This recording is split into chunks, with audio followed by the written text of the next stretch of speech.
Hi, I'm Rebecca Donnelly, Children's Librarian at Potsdam Public Library, and I am thrilled to have Jennifer Swanson here today. Jennifer is the author of over 40 books for kids, but we are going to focus on one of her most recent books published by National Geographic Kids, Beastly Bionics, Rad Robots, Brilliant Biomimicry, and Incredible Inventions Inspired by Nature. So there's a lot going on in that subtitle. Tell us the main idea of this book and how you came up with it, Jen. Well, thanks for having me, Rebecca. The main idea of this book is robots made out of or inspired by animals. Mm-hmm. I mean, right there, there's two things, hopefully, that kids love. I mean, I'm a kid at heart, and I love that. So I wanted to write this book because if you've seen some of my other books, you know that I love STEM, science, technology, engineering, math. That's all me. And I love getting kids a look at things that are coming, right? It's great to look at history and see where we came from, but I want them to think forward. So I have been looking at biomimicry and biomimetics, bionics, whichever word you want to use, for a long time. And this book, I hope, can inspire kids to take a look at the world around them and see, hey, could that animal be a robot someday? I mean, how cool is that, right? Yeah. Oh, I love that. So you have the cover of the book there? Oh, yeah. Can you see it? Oh, I think it's blocked by there we go. Oh, there we go. Okay. You got to find it on Zoom. Perfect. Yes.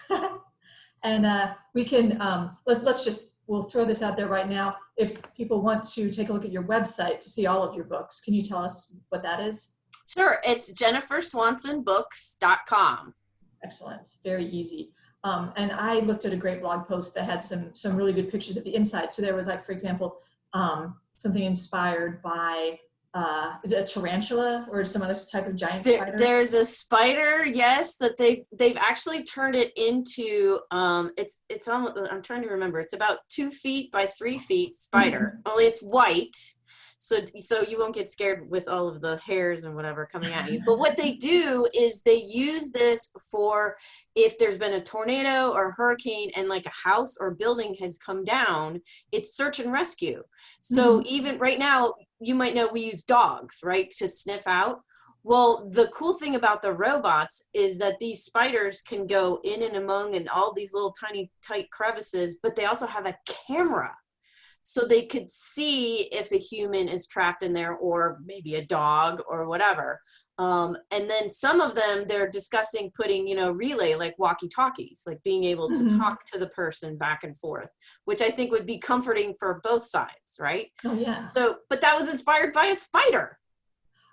Right, because when we look at sort of engineering and the history of engineering, and it's always been about how, humankind can improve on nature, and now we look at nature and we see, oh, you actually have the answers to all of these questions that we have, and you've been working on them for a few million years longer than we have. So let's get some of these ideas. I know one of the most famous, and you mentioned this in the book, is the bullet trains in Japan. Yep. They were, as they went through tunnels, when they were emerging, they would make a huge sound as the air pushed through, because they were going as a sonic boom. So what happens is when they push through so fast that the sound would kind of build up behind the train, because you don't really think about sound waves, but that's what was. And then when it came out, it would be like boom, and it would shatter windows in houses, and of course upset all of the animals in the area and so forth. So they looked at the hummingbird, because it has a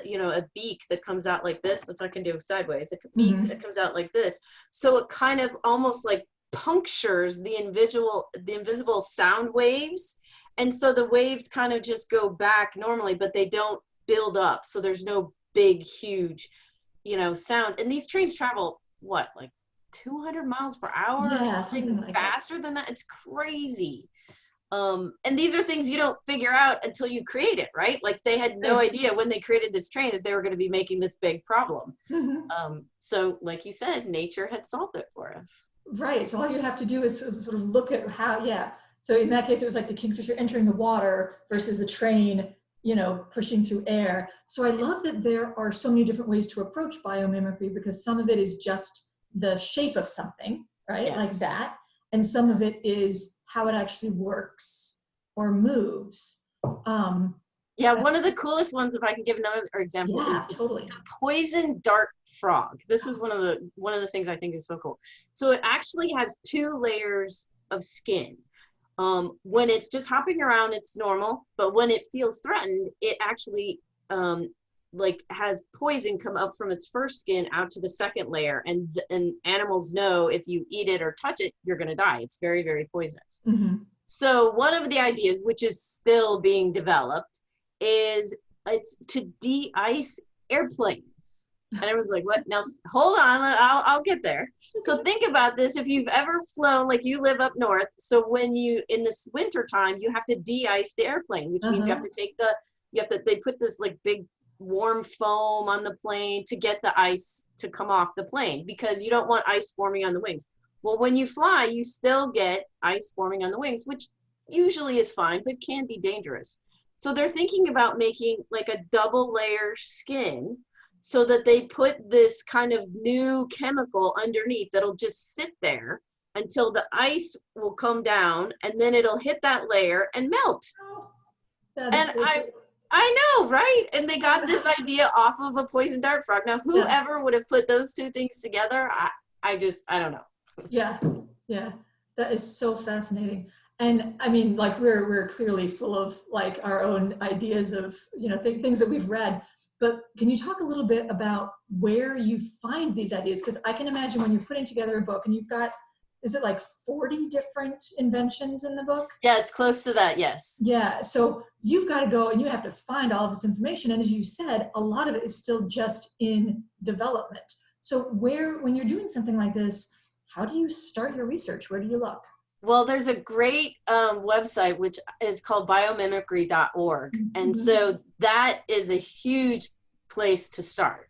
And then when you're a nonfiction author like me, you do research. And so you kind of like find a place to start, and then you go out. And a lot of the books that I write, I am reading actual medical or technical papers written by PhDs. So literally their thesis papers or whatever, which is a lot of information up here. And then you kind of chunk it down into something that hopefully an 8 to 10-year-old will understand.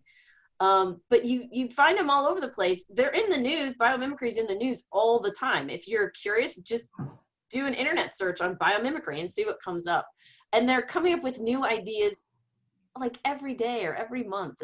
It's kind of crazy. Oh yeah, and I'll be watching something, you know, some other sort of like science documentary, and I'll see something come up. There was something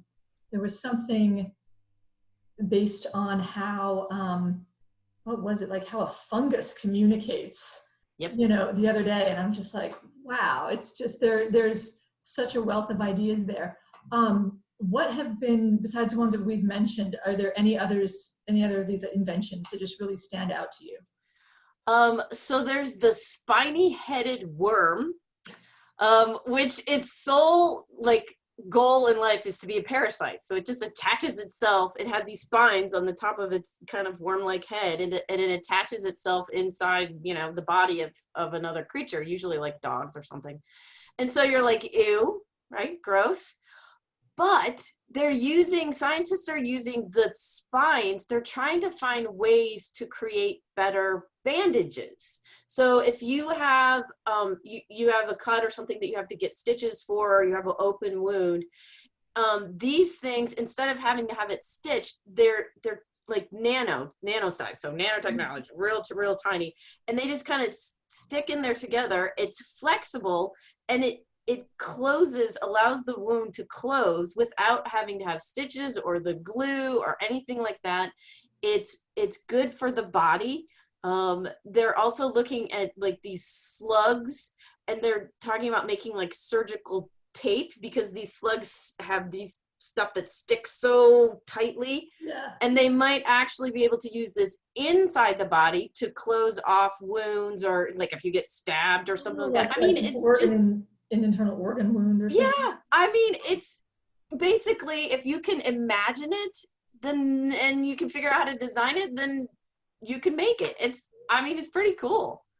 So I know you've said that you want to show kids what is coming. You want to, you know, find that topic that is just going to really capture their imaginations and, you know, kind of help them think about what they could make. Have you heard from anyone, any kids let you know about inventions that they would want to come up with? So when I talk to kids, my talk is titled "Get Outside and Get Inventing." Mm-hmm. So I encourage the kids to go outside, observe an animal, don't touch the animal, observe the animal from a distance, take your notebook, your scientist notebook, and draw pictures of it. And I've gotten pictures from kids who have created like super worms or all this kind of stuff, which I love to look at, because, you know, as a librarian, as an author yourself, you understand, you want kids to use their imagination with science and be active about it. And that's the cool thing. But yeah, if any kids out there read the book and draw your things, email me through my website. I would love to see your pictures that you create. Oh, that would be so fantastic.